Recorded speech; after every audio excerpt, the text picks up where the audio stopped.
J'ai dit au videur, il y a le feu. Beaucoup de personnes critiquent le videur, mais en fait, le videur a tout fait pour éteindre le feu. Il s'est jeté dans les flammes, il a essayé d'éteindre le Sauver. feu. Exactement, il a essayé de sauver des gens. Je ne crois pas qu'il ait survécu, malheureusement. Et je sais que beaucoup de personnel est mort dans ce feu en essayant de l'éteindre. En fait, j'ai entendu beaucoup de témoignages depuis que j'y étais et je pense que c'est très clair. Enfin, ils pensaient que tout ce que c'était ce que je disais était faux Mmh. et que juste je donnais une excuse comme ça, le videur partait et les jeunes pouvaient rentrer. Soit c'était un petit incendie qui allait être contrôlé super rapidement. Et sur le moment, je pensais que ça allait être contrôlé.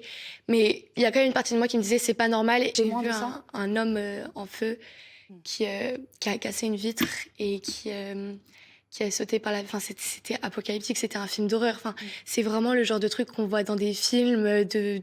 Enfin, c'était une scène de panique, mais énorme. Enfin, on voit des gens tombés, enflammés sur le sol par les fenêtres.